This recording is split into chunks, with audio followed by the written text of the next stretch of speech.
মানুষের এসব কথা শুনে আমাকে আর ভালো লাগতেছে না। কেন এরকমটা বলবি? মানুষ কেন আমাদের সাথে এরকমটা করে লাগে থাকবি? তুমি বলে দে বাপু। রাস্তা দিয়ে যাচ্ছি, তো আমার একটা বন্ধু করে লোক আছে, তো এখন ইশারা করে ডাক দিছে। তো রাস্তাটা ছিল ওই যে পাটির জমি আছে না, পাটির জমি। তো ওই পাটির জমির ধার দিয়ে যাচ্ছি, তো হাত ধরে টান দিয়ে দিল। তখন আমি বুঝতে পারলো আমার কিছু বলবি হয়তো। তখন আমার টান দিয়ে নিয়ে যায়, জোড়ায় করে ধরে নিল। জোড়ায় যখন ধরে লিছে, তখন আমিও কি করব, জোড়ায় ধরে নিলু। কিছুক্ষণ পরে জোড়ায় দুইজনে এই একটু কীরকমটা করলো। এরকম করতে লাগে, এখন দেখি শালা পানির মতো কি যেন শরীর থেকে বের হয়ে যাচ্ছে। তো এখন যা হোক, এর মধ্যে বন্ধু বলতেছি এক কথা, আমিও বন্ধু বলতেছি আরেক কথা। তো যা হোক, দুজনই রাজি হয়ে যাইয়ে একটা কিছু করে ফেলে দিছি। তো জুবুর মজা পাসি, সেও বলতেছে জুবুর মজা লাগলো রে, আমিও বলতেছি সেরকমটা মজা লাগলো। দুজনই মজা পানো। এর মধ্যে এসে একজন ফক করে ধরে লিছে, এই তোরা কারা? তখন আমি বলতেছি আমরা বন্ধু বান্ধব আসি, তুমি ধরে লো আর কে আসো। তারপরে যাই এখন বিচার ডাক দিছে, বিচার করে দাও, এদের বিচার না করলে পারা হবি না। তখন আমি চিন্তা পড়ে গেল, কেন কিসের বিচার করবি? তখন ওই যে সমাজ প্রধানটা আসে না, বেদব আসে, বেদব। এখন জনগণ ডাকে নিয়ে ফিল্ডের মধ্যে জিজ্ঞাসা করতেছে, তোরা কি করিস না করিস? আমরা কি করব, বন্ধুর সাথে বন্ধু কি করে আমরা মজা করেছি। সেও একটু আরাম পাইলো, আমিও একটু আরাম পাইলো, দুজনেই তো মজা, যুবর মজা করলো। এর বিচার কি আছে তুমি বলে দে তো। এটা কিসের বিচার করা লাগবে আমাকে বলে দে তুমি। আসলে বেদব আসে, বুঝিচ্ছ? এরা আসলে বেদব আসে। আপনি বলেন তো, এই যে বেদব না হলে আমাদের যে একটু আরাম পাসি, এই আরামের এরা আবার বিচার করা লাগবে। কেন বিচার করবি? আসলে এরা বেদব আসে, এদের সাথে থাকা যাচ্ছে না, এই জন্য তো সমাজটা নষ্ট হয়ে যাচ্ছে। ব্যক্তি খারাপ নয়, সমাজ খারাপ। হয়, সমাজ খারাপ আছে তো।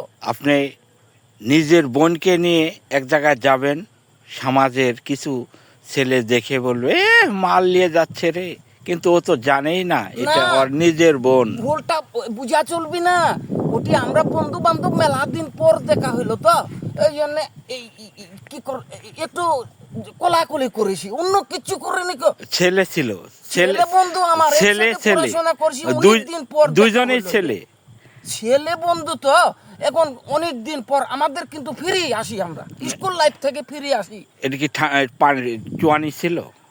ওর না, নেশা করি না আমরা, নেশা আগে ওই যে করলেন যে পানি বের হলো, যে চুয়ানি বের করলো না রে, টেওর থেকে ঘাম বের হয়ে গেছে রে, ঘাম ওই যে ও, অনেক গরম রোদের গরম। মধ্যে পাটের জমি না, হ্যাঁ, তা ঘাম বের হয়ে গেছে তো। দেখেন বন্ধুরা, আর মানুষ অন্যটা অনেক দিন পর দুই বন্ধু, দুইজনই ছেলে দেখা হয়েছে। আনোয়ার ভাই পাট নিরাচ্ছিল, বড় বড় পাট দেখা হয়েছে, ডাক দিছে, দুই ছেলে বন্ধুই গেছে, যা দুইজনে পাট নিরাচ্ছে আর গল্প করছে। ওটা আমার বন্ধু ছেলে আসিল, ছেলে। আর জনগণ মনে করে দিল। সমাজে কুসংস্কার ছড়িয়েছে যে এদের নামে সালিশ করা হবে, কি না কি করেছে। সমাজ আসলেই আপনাকে আমাকে ভালো চোখে দেখে না। ওই বন্ধুটার আমার একটু চুল বড় তো, হ্যাঁ। এত বড় বড় চুল, ওই সবসময় ফ্যাশন করে চলতো। ও ফকির গান বাজনা করে। ওই তো, এটাই তো কই বলতেছি, কি শুনতেছো তুমি? ওই তো বন্ধু দেখা হয়েছে, তো ওই জোড়ায় ধরে লিছে, আমিও জোড়ায় ধরে লিছি। তো এটি কি এমন করে না দিছি না, আমরা? কোনো খারাপ কিছু হয়নি। তো বিচার করতেছে কেন? ওটা ওদের মূর্খ, ওরা অশিক্ষিত সমাজ না। ও আপনাকে যে পেঁচে ফেলা কিছু টাকা খাবে। এটা ঠিক বলতেছো তুই। তবে একটা কথা শুনেন। শুনে রাখো, আরেকটা কথা বলি। বলেন। সেটা হচ্ছে কি, আমরা ছোট জাত আসি তো, এর লাগে আমাদের বিচার আসার নাই তেমন। যেরকমটা ওই প্রধানটা আসে না, হ্যাঁ হ্যাঁ ওই প্রধানটা যেরকমটা বলবি সেরকমটা হচ্ছে। ও, বুঝতে পারছি। ছোট জাত না আমরা। তবে একটা কথা মনে রাখবেন, বন্ধুত্ব করতে ছেলে মেয়ের প্রয়োজন হয় না, সুন্দর একটি মনের প্রয়োজন হয়। আপনি কি বলেন? এটা নয় তো, এ তো বুঝতে পারতেছো না, ওটা আমার একেবারে ভালোবাসার মতন বন্ধু আসে। এই জন্যে তো আমার হৃদয় প্রাণ সব দিয়ে দিছি। ছেলে হলো তো কি হলো, আমি দুজন স্কুল থাকে একই রকম পড়াশোনা করেছি, একই রকম ভালোবাসিছি। আপনার কথাগুলো আমার মন ছুঁয়ে গেছে, অনেক সুন্দর কথা। যদি ভিডিওটি ভালো লাগে তাহলে অবশ্যই লাইক কমেন্ট শেয়ার করে পাশে থাকবেন। আমরা দুই বন্ধু, আমি এবং আনোয়ার ভাই, আমি দেলোয়ার ভাই এবং আনোয়ার ভাই, একটি ফানি ভিডিও, সম্পূর্ণ কাল্পনিক একটি ফানি ভিডিও আপনাদের শুধু বিনোদন আনন্দ দেওয়ার জন্য তুলে ধরলাম। যদি ভিডিওটা ভালো লাগে পাশে থাকবেন। ধন্যবাদ সবাই। আমি মিয়া